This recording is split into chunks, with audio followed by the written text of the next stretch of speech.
I'm Sean Cooper, president and owner of Fit Financial Consulting, LLC, a registered investment advisor. Like fixed index annuities that we discussed last week, variable annuities have two components. The first is going to be the variable sub-accounts that you can choose to invest in, and those are what provide your upside potential attached to the market, as well as the volatility or variability within your contract. The second, and one of the reasons people really buy annuities, is the annuity contract may provide some basic guarantees baked in to their contract. More likely though, they're going to provide some guarantees as options, so additional riders that you can purchase at additional cost.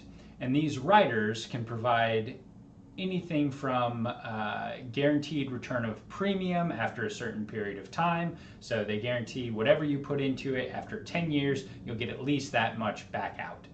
Or they might provide a guaranteed rate of return, which would be very similar to the guarantee on your fixed annuity or fixed index annuity, more likely probably a little bit lower than either of those two. Depends on what you pay for though. Or a lock-in for your market gains, which are typically referred to as a step up in basis. So as the market is going up and down, so your underlying investments are fluctuating, they'll provide various lock-ins at certain high water marks throughout the year or on an annual basis. So they won't necessarily take the highest amount that you've hit in any given year. They'll more likely just say, okay, on this day, we'll look at your account. If it's higher than it was the last time we locked it in, then we'll lock in that new higher amount, and your basis is guaranteed to never go below that. Keep in mind though, when you're talking about this basis, that's not necessarily an amount that you can just access and take out. So that's not a lump sum distribution amount. That's the basis that they're willing to say you can take distributions from. So that's the amount that you can annuitize or something along those lines. So it's not a liquidity amount, keep that in mind.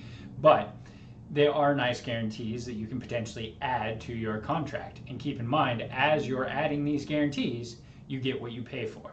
Some of the things you want to watch out for as you're adding these guarantees especially is most insurance companies are going to put limitations or restrictions on your investments, especially once you've added these guarantees.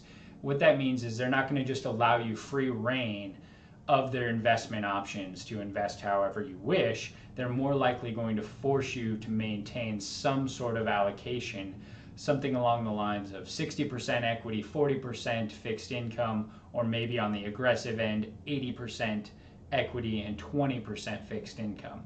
Now, they're more than happy to let you do something more conservative than that, but those are typically the most aggressive allocation that they will allow you to do.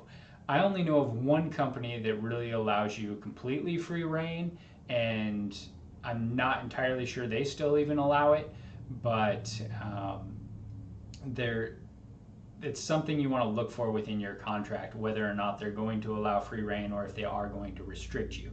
Because for my personal preferences, if I was going to invest in a variable annuity and I was going to pay for a guarantee, I would be utilizing that guarantee as a safety net, which would mean I'd want to shoot for the moon. I'd want to invest as aggressively as I possibly could to try to get as many step-ups that we talked about earlier as possible. And unfortunately, most insurance companies aren't going to allow you to do that because that creates too much risk for them. But that is how I would want to use a variable annuity if I were to do it.